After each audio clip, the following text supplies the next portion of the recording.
Okay, let's dive right into this explainer by confronting one of the most infamous, universally misunderstood medical procedures in human history. We're talking, of course, about the prefrontal lobotomy. Now, I know it's a topic that usually triggers an immediate visceral reaction, but the real story here? It's actually far more complex and fascinating than the myths we've all grown up with. Be honest with me for a second. What instantly comes to mind when you hear the word lobotomy? Do you picture some kind of rogue zombie science? A barbaric tool of control straight out of a late-night horror movie? Today, we're going to challenge that preconceived notion head-on and take a really close look at the actual history and the genuine medical evolution behind this procedure. You see, pop culture has basically force-fed us a very specific myth. You know the one, sadistic doctors creating mindless zombies just for the sake of mind control. But when we pull back the curtain and look at the historical medical reality, we find something entirely different.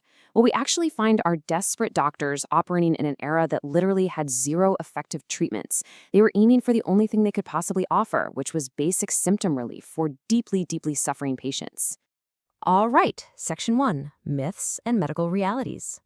Let's rapid fire through some facts here. First off, it absolutely wasn't a zombie factory. Patient outcomes actually varied wildly, and a lot of patients went on to resume completely normal family lives.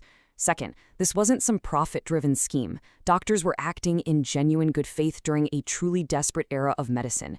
Third, and this usually shocks people, it was actually backed by the leading science of the day, heavily grounded in emerging neuroscience and chimpanzee studies. And finally, there was no grand mind control conspiracy. This was mainstream medicine, heavily championed by leading global institutions. Moving on to Section 2, Desperate Times, Radical Measures. To truly wrap our heads around this, we have to imagine the dangerously overcrowded, utterly hopeless asylums of the 1930s. The momentum for any kind of cure was building fast. Back in the 1880s, physician Gottlieb Burckhardt tried some early, pretty crude brain excisions. Fast forward to 1935, and António Egas Moniz takes a massive leap, pioneering the prefrontal lobotomy.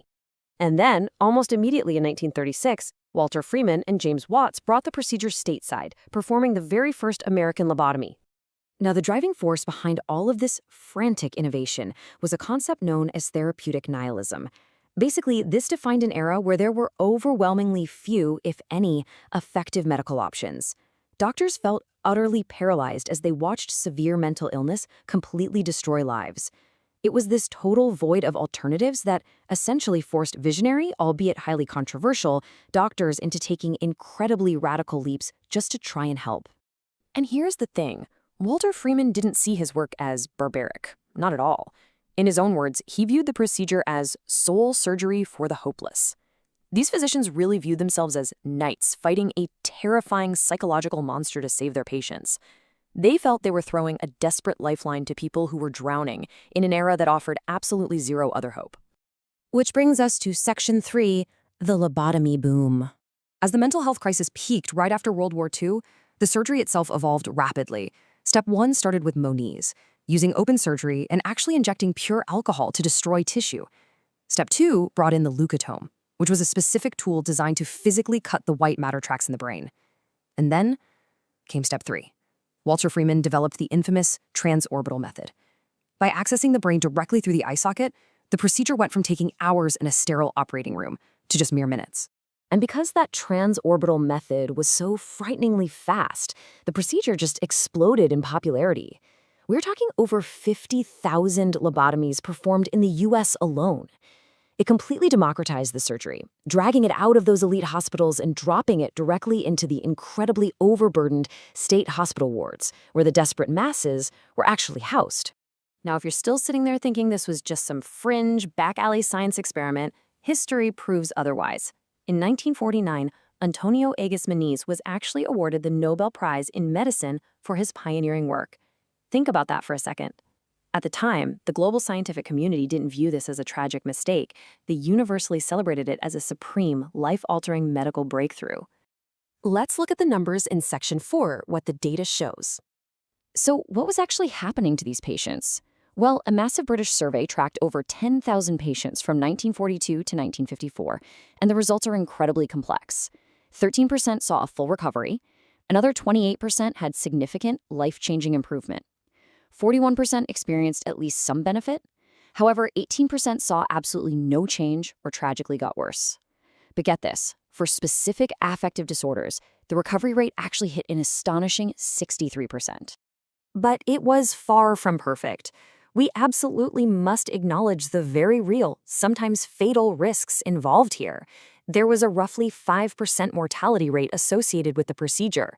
Make no mistake, this was serious, deeply invasive brain surgery, and it carried the ultimate risk every single time a doctor performed it. Doctors and families were forced to weigh these totally impossible trade-offs. On the plus side, patients saw hugely reduced agitation.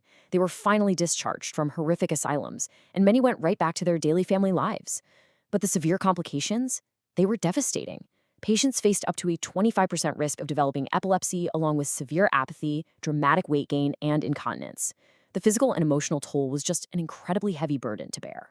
So it leaves us with this deeply mixed, haunting legacy. Yes, thousands survived. Yes, they left the crowded hospital wards and finally went home. But tragically, many were medically classified as improved but blunted.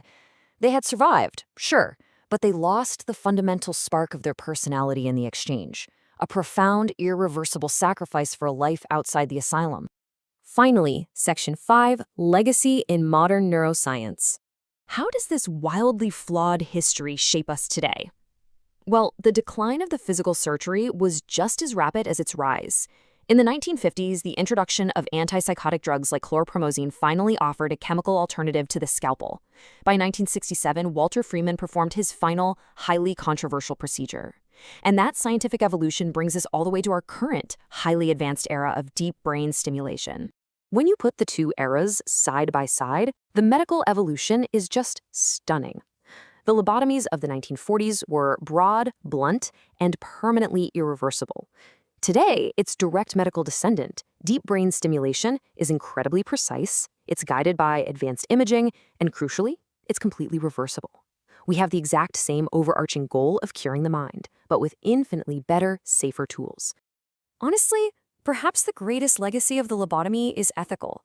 Because of the missteps of the past, modern medicine now absolutely demands rigorous, heavily scrutinized clinical trials before adopting new treatments. It requires extensive, long-term follow-up to track patient well-being over time. It focuses deeply on patient-centered metrics rather than just silencing inconvenient symptoms. And above all, it strictly mandates clear, fully informed consent. We learned these foundational rules the hard way. Which brings us to a really vital concluding thought. Medical historians often view the lobotomy not as a crime, but as a powerful, valuable history of innovation that actually advanced humanity's understanding of the mind. It wasn't an era of barbaric villains. It was an inspiring, albeit extremely messy stepping stone, taken by desperate pioneers who were just trying to cure the truly incurable.